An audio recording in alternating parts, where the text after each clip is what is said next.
혹시 지난번까지의 이야기를 기억하실지 모르겠습니다. 8장까지의 이야기는 이제 기드온에 대한 이야기였습니다. 기드온에 대해서 제가 이렇게 말씀드렸었습니다. 하나님과의 관계는 있었지만 교제는 없었다라고 말씀드렸었습니다. 그러면서 우리는 하나님과 교제해야 한다고 말씀드렸고, 또 그 교제는 서로를 알아가는 과정을 포함한다고 이야기했었습니다. 기드온은 이제 많은 일들을 하고 결국 죽었습니다. 그러면서 기드온이 남긴 것은 두 가지가 있었습니다. 첫 번째는 금 에봇이었습니다.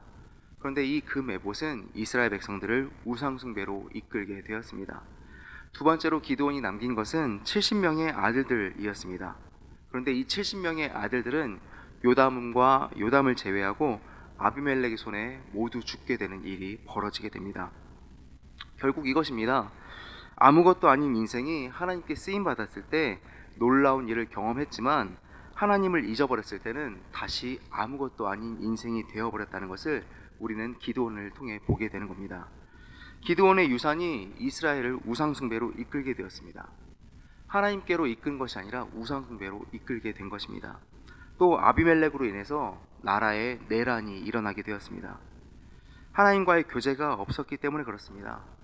기드온은 이스라엘 백성들이 왕이 되어서 자신들을 다스려달라는 그 요청은 거절했지만 실질적으로 왕처럼 행동했었습니다.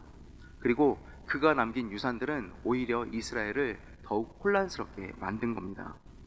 오늘 사사기 9장의 내용은 기드온의 아들들 중에서 아비멜렉의 이야기를 보여줍니다. 8장 31절에서는 아비멜렉의 출생에 대해서 이렇게 말씀합니다. 세겜에 있는 그의 첩도 아들을 낳았으므로 그 이름을 아비멜렉이라 하였더라 라고 말씀합니다. 아비멜렉은 기드온의 많은 아내 중에 첩의 자녀로 태어나게 되었습니다. 8장 35절에서는 아비멜렉이 어떤 성장 과정을 거쳤는지를 추측하게 만듭니다. 8장 35절에서는 이렇게 말씀합니다. 또 여룻바알이라 하는 기드온이 이스라엘에 베푼 모든 은혜를 따라 그의 집을 후대하지도 않았더라 라고 말씀하고 있습니다. 기드온이 살아있을 때는 이스라엘 백성들이 그의 집을 대우해 주었지만, 그가 죽고 나서는 기드온의 집을 모두 무시했다라고 말씀하는 겁니다. 상황이 이렇다면 아비멜렉도 사람들에게 무시당하면서 성장하게 되었을 겁니다. 거기에 그 이름이 내 아버지는 왕이시다 라는 뜻을 가지고 있었다면 충분히 사람들의 놀림감이 되었을 것이라 생각할 수 있는 겁니다. 그러나 한 가지는 확실합니다. 기드온의 아비멜렉의 머릿속에 자연스럽게 왕이라는 단어는 새겨질 수 있었다는 겁니다. 자기의 이름이 아비멜렉입니다. 내 아버지는 왕이시다. 그럼 나도 아버지의 뒤를 이어서 왕이 될 수 있겠구나 라는 생각을 사람들의 무시를 당하면서도 그의 머릿속에는 새겨져 있던 겁니다. 이제 9장을 넘어가면 아비멜렉이 왕이 된 과정을 보여줍니다.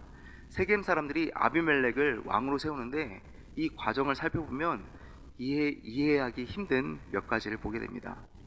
아비멜렉이 세겜에 가서 자신이 세겜 사람들을 다스리고 싶다고 말하게 됩니다. 그렇게 말할 때 이상한 점을 한 가지 발견하게 됩니다.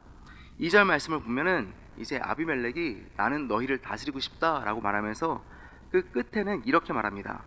나는 너희의 고륙임을 기억하라 라고 말씀하고 있습니다. 70명의 사람들이 다스리는 것과 한 사람 자신이 너희를 다스리는 것 중에 선택하라고 말하고 있는 겁니다. 이스라엘 백성들을 다스릴 수 있는 분은 오직 한 분 하나님이신데도 불구하고 아비멜렉은 두 가지 선택권 중에서 한 가지를 골라라 라고 말합니다. 그러면서 끝에 나는 너희와 고륙임을 기억하라 라고 말을 덧붙이고 있는데, 이것은 아비멜렉이 이렇게 말하면서도 불안하다는 것을 보여주고 있는 겁니다. 나는 너희와 형제다라는 것, 혈연을 내세우면서 세겜 사람들이 자신을 선택하도록 만들고 있는 겁니다. 3절을 보면 세겜 사람들의 마음이 아비멜렉에게로 기울어서 그는 우리 형제다라고 말하기 시작합니다. 그러면서 세겜 사람들은 바알브리 신전, 바알의 신전에서 은 70개를 꺼내서 아비멜렉에게 주게 됩니다. 아비멜렉은 그 은 70개로 불안당들을 사서 자신을 따르게 만듭니다. 아비멜렉이 그 이후에 한 일은 자기 형제들을 모두 모으고 한 자리에서 그 형제들을 다 죽이는 것이었습니다. 왕이 되고 싶어서 자기 형제들을 모두 죽였고, 요담만이 살아남게 되었습니다. 재미있는 것은 이 일 후에 있는 9장 6절에서의 말씀입니다. 9장 6절에서는 세겜 사람들이 아비멜렉을 왕으로 세웠다라고 말씀하고 있습니다. 세겜 사람들이 아비멜렉에게서 본 것은 과연 무엇이었을까요? 자기 형제들을 죽일 정도의 힘이었을까요? 아니면 카리스마였을까요? 아니면 자신들의 형제였기 때문에 어쩔 수 없이 세우는 것이었을까요? 그 이유는 정확히는 알 수 없습니다. 하지만 한 가지는 확실합니다. 자기 형제들을 죽인 아비멜렉은 자기 형제들에게 했던 것처럼 후에 세겜 사람들도 죽이게 되는 겁니다. 이어지는 9장 7절부터 15절의 말씀에서는 요담의 이야기가 나옵니다. 요담이 우화를 들어서 이제 지금의 상황을 표현하고 있는데 거의 저주에 가까운 이야기를 보여주고 있습니다. 나무들의 이야기를 요담이 시작합니다. 그러면서 나무들이 다른 나무를 왕으로 세우려고 하는데 무화과 나무에게도 찾아갔고, 그 다음에는 맨 처음엔 감람나무에 찾아갔다가 거절당합니다. 그 다음에 무화과 나무에게 가서 왕이 되어달라고 얘기했지만 거절당하게 됩니다. 그 다음에 포도나무에게 가서 왕이 되어달라고 했지만 거절당하게 됩니다. 그 나무들이 그 왕이 되어달라는 그 요청을 거절한 이유는 자신들이 해야 할 일이 무엇인지 명확하게 알고 있었기 때문입니다. 그리고 마지막으로 나무들은 가시나무에게 가서 자신들을 다스려 달라고 말합니다.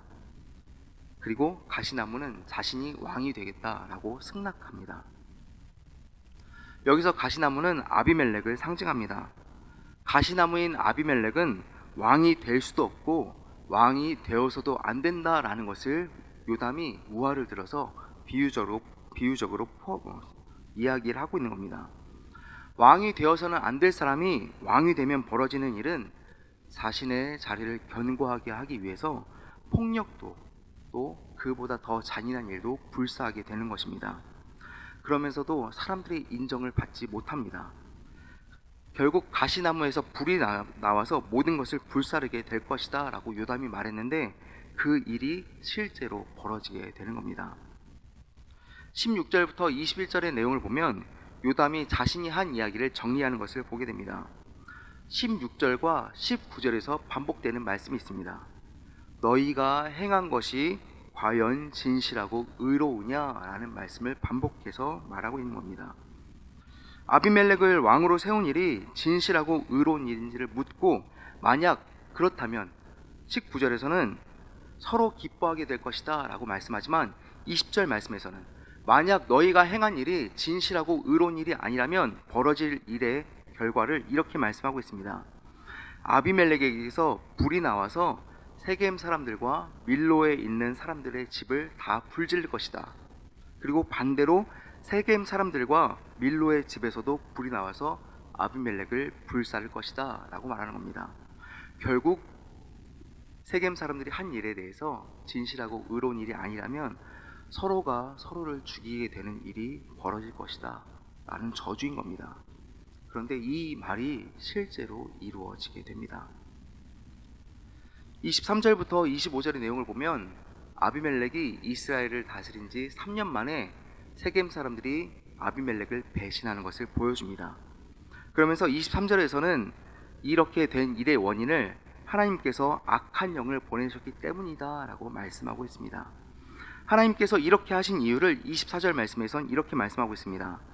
이는 여룻바알의 아들 70명에게 저지른 포악한 일을 갚되 그들을 죽여 피 흘린 죄를 그들의 형제 아비멜렉과 아비멜렉의 손을 도와 그의 형제들을 죽이게 한 세겜 사람들에게로 돌아가게 하심이라.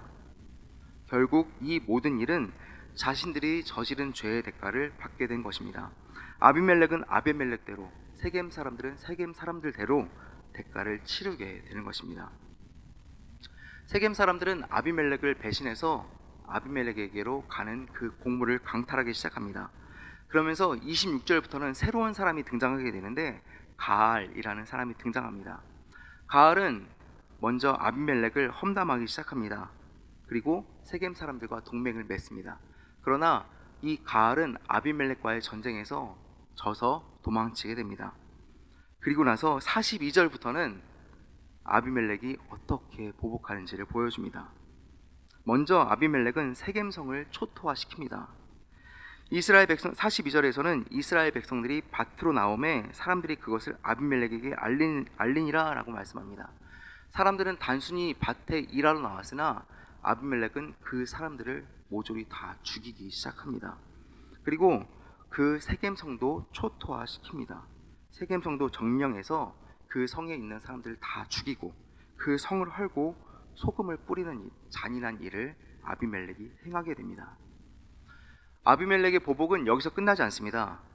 46절부터 49절을 보면 사람들이 도주할 때 그 도주하는 사람들도 쫓아가서 아비멜렉이 모두 다 죽이게 됩니다.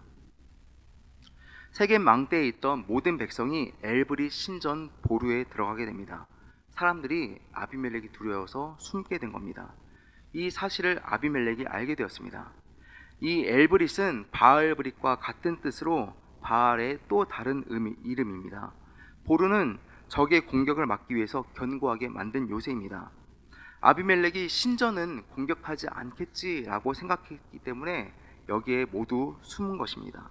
그러나 아비멜렉은 거기에 불을 놓아서 약 1000명의 사람들을 모조리 다 불태워 죽이는 일을 벌입니다. 아비멜렉은 여기서 보복을 그치지 않았습니다. 50절부터 55절에 보면 데메스라는 곳에 가서 거기서도 사람들을 죽이려 합니다. 세겜에서 했던 것처럼 데메스에서도 불을 질러서 사람들을 죽이려고 했습니다. 그러나 어떤 여자가 던진 맷돌에 맞아서 거의 죽게 되었고 옆에 있던 다른 사람에게 자신을 죽이라고 말하고 결국 죽게 됩니다. 그리고 아비멜렉이 죽고 나서 이스라엘의 반응을 55절에서는 이렇게 말씀합니다. 이스라엘 사람들이 아비멜렉이 죽은 것을 보고 각각 자기 처소로 떠나갔더라. 아비멜렉에 대한 어떤 슬픔이나 애도가 전혀 없습니다. 그도 그럴 것이 서로가 서로를 죽이려고 했던 관계였기 때문입니다. 사람들이 아비멜렉을 어떻게 생각하고 있었는지를 보여주고 있는 겁니다. 그리고 오늘 본문인 56절과 57절에서는 결국 이 모든 일을 하나님께서 행하셨다라고 말씀하고 있습니다. 하나님께서 아비멜렉의 악행과 세겜의 악행을 모두 그들의 머리로 돌리셨다라고 말씀하고 있는 겁니다. 오늘 본문을 보면 사사기 9장의 내용을 보면 도무지 선한 내용은 찾아볼 수가 없습니다. 일이 어쩌다 이렇게 되었을까요? 원인에 대한 결과는 이것입니다. 하나님께서 자신들의 악행이 그들에게로 돌아가게 하셨다라고 말씀합니다. 그렇다면 그 원인은 무엇이었을까요? 왕이 되려고 아비멜렉이 그렇게 했던 겁니다. 그리고 세겜 사람들은 왕이 되면 안 될 사람을 왕으로 세웠기 때문에 이 모든 일이 벌어지게 된 겁니다. 결국 왕이라는 이 한 글자가 모든 일의 원인이 된 것입니다. 아비멜렉의 이야기는 결국 하나님이 왕이 되지 않았을 때 생기는 일들을 보여주고 있는 겁니다. 인간은 왜 자꾸만 왕이 되려고 할까요? 왕이 되는 것은 권력을 가지는 것이고 이것은 다른 사람들을 통치하고 다스릴 수 있는 힘이 생기는 것을 의미합니다. 권력을 가지는 것은 다른 사람을 내 말 한마디로 움직일 수 있는 힘이 있다는 것을 보여줍니다. 이건 생각보다 굉장히 편하고 좋습니다. 내 말 한마디로 모든 일이 이루어지는 겁니다. 여기에 무엇이 있었으면 좋겠다 하면 거기에 무엇이 생기고 여기에 뭐가 있었으면 좋겠다 그럼 그것이 생깁니다. 군대에서 이것을 잘 볼 수 있습니다. 사단장이나 행정관의 말 한마디에 없던 산이 생기기도 하고 없던 무엇이 바로 나타나기도 하는 겁니다. 권력은 이렇게 생각보다 좋은 겁니다. 그래서 그 권력을 맛본 사람들은 계속해서 그 권력을 유지하기 위해서 폭력도 불사하게 되는 일이 벌어지게 되는 겁니다. 또 왕이 세워지면 왕이 말한 대로 따르는 것이 편하기도 합니다. 그리고 또 왕을 따를 때에는 저 왕이 나를 더 잘 살게 해주겠지 라는 기대감을 가지고 왕을 세우고 또 왕의 말에 따르게 되는 겁니다. 이러한 매력이 있기 때문에 사람들은 서로가 왕이 되고 싶어하고 또 때로는 왕의 말에 따라서 살고 싶어하는 겁니다. 그런데 실상을 가만히 들여다보면 이것은 우리의 이상적인 생각일 뿐이고 실제로 벌어지는 일은 전혀 다릅니다. 끊임없이 서로가 서로를 착취하게 되는 일이 벌어지게 되는 겁니다. 왕이 된 사람은 끊임없이 배신에 대한 공포감을 가지게 되고 또 두려움을 가지게 됩니다. 티모시 켈러 목사님이 쓴 거짓 신들의 세상에서는 권력에 대해서 이렇게 말하고 있습니다. 엄청난 권력욕에 사로잡힌 많은 사람들이 지독한 불안과 공포에 떤다. 리버는 많은 사람들이 불안과 공포심 때문에 정치적 권력을 추구한다고 확신했다.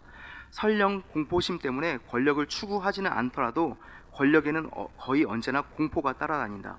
권력을 잡은 사람들은 자신이 질투의 대상이 되며 경쟁자들의 감시하에 놓인다는 사실을 알고 있다.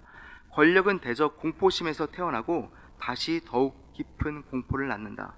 권력이 있는 사람들은 실제로 자기가 얼마나 나약하다고 느끼는지를 인정하기 싫어한다 라고 그의 책에서 쓰고 있습니다. 아마도 무시당하면서 성장한 아비멜렉은 무시당하지 않기 위해서 자신의 영향력을 더 드러내려고 했을 것입니다. 사람들 앞에서 더 강하게 보이려고 했던 겁니다. 자신의 형제들을 죽인 것도 그러한 맥락으로 이해할 수 있습니다. 왕을 따른 사람들의 생각은 이렇게 강한 사람이 왕이 되면 자신들의 살림이 조금 더 나아지겠지라고 생각했는데 그렇지 않은 겁니다. 결국 이 모든 일은 하나님을 모르는 사람들이 볼 때는 그저 권력 다툼의 이야기, 배신의 이야기처럼 보이지만 우리가 볼 때는, 하나님을 따르는 사람들이 볼 때는 모두 다 하나님의 손 안에 있고 결국 자신들이 지은 죄값이 자신들에게로 돌아갔다는 것을 보게 되는 겁니다. 오늘 사사기의 말씀을 통해서 우리가 깨달아야 되는 것은 이것입니다. 하나님이 과연 나의 왕이 되시는가? 나의 왕은 지금 누구인가? 라는 겁니다. 우리는 하나님이 주인 되시는 삶을 살아야 합니다. 하나님이 왕이 되시는 삶을 살아야 하는 겁니다. 어떤 부분만, 어떤 때만, 어떤 장소에서만 하나님께서 나의 왕의 자리를 차지하시는 것이 아니라 내 모든 삶의 자리에서 하나님이 왕이 되셔야 하는 겁니다. 그리고 하나님이 나의 왕이시라면 하나님의 다스림대로, 하나님께서 통치하시는 대로 살아야 합니다. 하나님께서 왕이 되지 않는다면 극단적인 경우겠지만 오늘 본문의 말씀과 비슷한 경우들이 우리 삶에서도 나타날 수 있는 겁니다. 이것을 기억하면서 오늘 하루를 온전히 주님께 올려드릴 수 있는 저와 성도님들이 될 수 있기를 바랍니다. 하나님이 왕이 아니라 인간이 왕이 될 경우에 벌어지는 일들을 오늘 본문 속에서 보았습니다. 사람이나 우상에게 기대를 걸고 왕으로 삼았다가 실망하거나 또 서로를 배신하는 것이 아니라 오직 하나님이 나의 왕 되심을 인정하면서 그 다스림대로 살아갈 수 있는 저와 성도님들이 될 수 있기를 바랍니다. 기도하겠습니다. 사랑해 주님 감사합니다. 주님께서 함께 해주시고 인도해 주심으로 자녀 삼아 주시고 우리의 왕 되어 주심을 감사드립니다. 하나님, 오직 주님께서 왕 되어 주심으로 그 하나님의 통치에 따라 살 수 있게 해주시고 오직 주님의 뜻에 따라서 살아가게 하여 주옵소서. 그렇게 살아갈 때 우리의 삶 가운데 하나님의 향기와 또 그 편지로 살아갈 수 있도록 주님 붙잡아 주옵소서. 어떤 때만, 어떤 경우에만, 어떤 사람들과 함께 있을 때만 우리가 하나님의 통치를 받는 사람이 아니라 삶의 모든 부분에서, 삶의 모든 영역에서 그리스도인으로 살아갈 수 있도록 주님 붙잡아 주옵소서. 이 시간 주님께 감사한 마음을 담아서 1000번째 예물을 드리는 손길들이 있습니다.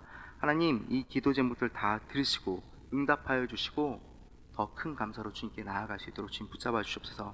오늘 하루 살아갈 때 우리 성도님들 어떤 곳에 있든지 어떤 상황에 있든지 간에 건강과 안전 그 모든 것을 지켜주시고 책임져 주셔서 그 모든 영광 하나님께 올려드릴 수 있게 해주시고 하나님의 복 받아 누리며 살아가는 주님의 자녀들 될 수 있도록 주님 인도하여 주옵소서. 함께 하시고 지키실 줄 믿으며 사랑이신 우리 주 예수 그리스도의 이름으로 기도드립니다. 아멘.